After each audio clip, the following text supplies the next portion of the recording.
विद्यार्थी मित्रों, 11th BA में हमने चैप्टर नंबर 8 पूर्ण किया और उसके स्वाध्याय के थोड़े प्रश्न देख लेते हैं।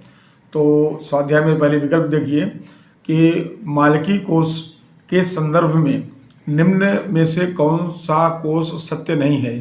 तो जो मालकी कोष है या मालकी के फंड है उसमें ऋण पत्र नहीं आता क्योंकि वो कर्ज है, तो यह उधार की पूंजी है। इस वजह से इसका विकल्प होगा डी, ऋण पत्र। कंपनी के सच्चे मालिक कौन कहलाते हैं? तो आपने अभ्यास किया इसमें कि सामान्य अंशधारी, इक्विटी शेयर होल्डर। तो इक्विटी शेयर होल्डर जो होते हैं वह कंपनी के सच्चे मालिक होते हैं, तो इसका विकल्प आएगा ए। उसके बाद सामान्य कंपनी के संचालकों को कौन से अंश बट्टे से अथवा नगद के अवधि में दिए जा सकते हैं? तो इसके बारे में हमने अभ्यास किया है बी, स्वेट इक्विटी अंश। इसको बट्टे से या नगद के अवधि में दिया जाता है कंपनी के जो निपुण कारीगर हैं, कुशल कारीगर हैं, ऐसे लोगों को या उनके डायरेक्टर को।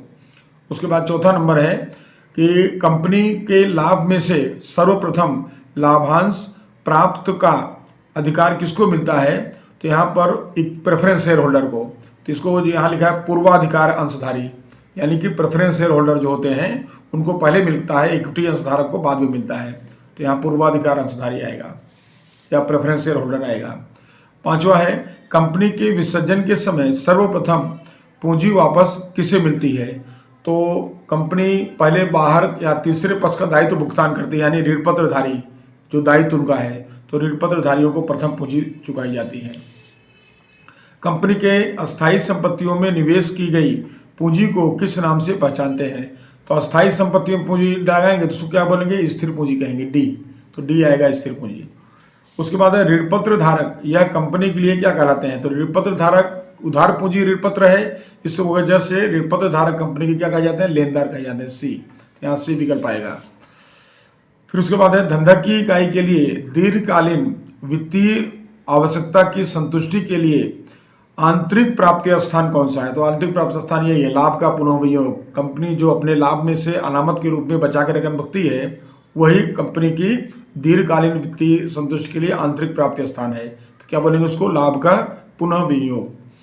फिर आता है अगला प्रश्न, यह है लाभ का पुनः विनियोग कौन सी कंपनियां कर सकती हैं? तो जो कंपनियां आर्थिक रूप से सुदृढ़ हों, आर्थिक रूप से मजबूत हो, ज़्यादा लाभ कमाती हों, ऐसी कंपनियां इसका उपयोग कर सकती हैं या व्यवस्था कर सकती हैं।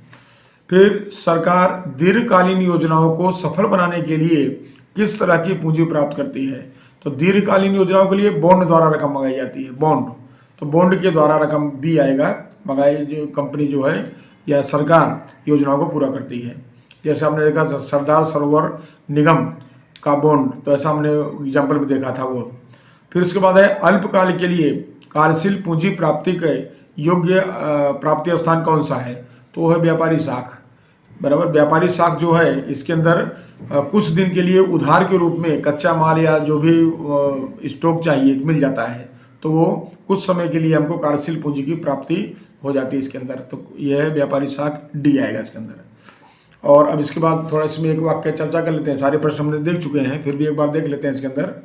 अब इसमें पहला है कि धंधा के सच्चे मालिक कौन से अंशधारी हैं? अभी हमने विकल्प में भी देखा, तो कौन आएंगे इसके अंदर? इक्विटी शेयर होल्डर या सामान्य अंशधारक। दूसरा, कंपनी के लाभ में से सर्वप्रथम लाभांश प्राप्त करने का अधिकार किसको मिलता है? तो यहाँ बताओगे प्रेफरेंस शेयर होल्डरों को मिलता है या पसंदगी के अंशधारक को प्रथम चांस मिलता है।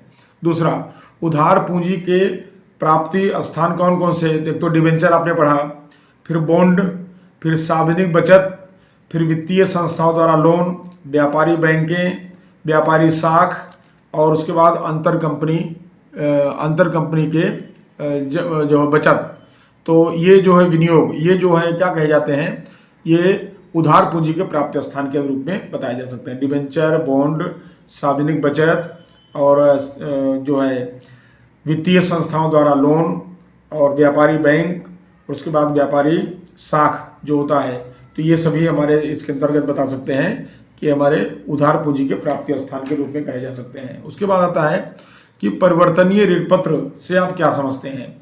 तो जिन डिवेंचर को निश्चित समय के बाद, उसमें शर्त होती है, कंडीशन होती है, उस शर्त के अनुसार निश्चित समय के बाद उनको उसमें से अंशतः डिबेंचर या संपूर्ण डिबेंचर को इक्विटी शेयर में परिवर्तित किया जाए, कर दिया जाए, सामान्य शेयर में परिवर्तित कर दिया जाए, तो उसे हम कहेंगे परिवर्तनीय डिबेंचर। उसके बाद प्रश्न नंबर 5 दिया है कि प्रश्न नंबर 5 में निम्न संज्ञाएं समझाइए। IFCI, IDBI, ICICI, GSFC और GIIC क्या है, इसके बारे में हम चर्चा कर चुके हैं। तो हमने यहाँ पर आपको पहले से बताया था फुल फॉर्म करके इनको। जैसे देखिए IFCI क्या है, industrial finance corporation of India, भारतीय औद्योगिक वित्त निगम। दूसरा बताया था हमने कि IDBI, तो भारतीय औद्योगिक विकास bank, industrial development bank of India. उसके बाद तीसरा नंबर था ICICI, तो industrial credit and investment corporation of India, और इसको कहते हैं भारतीय औद्योगिक साख और विनियोग निगम। चौथा नंबर है गुजरात राज्य वित्त निगम, GSFC, Gujarat state finance corporation. और पांचवा है गुजरात औद्योगिक विनियोग निगम, GIIC, Gujarat industrial investment corporation. तो ये हम पहले चर्चा कर चुके हैं। तो ये 5 नाम आपको देखो यहाँ पर पूर्ण संज्ञा के रूप में पूछा गया है, जिनके विस्तृत रूप बताइए, तो आप इस तरह से बता सकते हैं। उसके बाद है प्रश्न नंबर 6। प्रश्न नंबर 6 है कि व्यापारी बैंक की ऋण की मुख्य पद्धतियां बताइए। तो व्यापारी बैंक के द्वारा ऋण की मुख्य 3 पद्धतियां बताना है। एक लोन द्वारा, लोन या ऋण के द्वारा, और दूसरा कैश क्रेडिट के द्वारा, और तीसरा बैंक ओवरड्राफ्ट के द्वारा। तो लोन, कैश क्रेडिट और ओवरड्राफ्ट, ये 3 मुख्य पद्धतियां हैं जो व्यापारी बैंकों के द्वारा ऋण के रूप में प्रदान की जाती हैं। तो विद्यार्थी मित्रों, इस तरह से स्वाध्याय में वैकल्पिक प्रश्न और एक वाक्य उत्तर का हमने चर्चा किया, और बड़े प्रश्न के वीडियो या लेक्चर आपके मतलब वीडियो में आसानी से मिल जाएंगे, उसको आप तैयार कर सकते हैं। और इस तरह अपना यहाँ चैप्टर नंबर 8 पूरा होता है। अगले वीडियो में नए चैप्टर के साथ मिलेंगे। नमस्कार।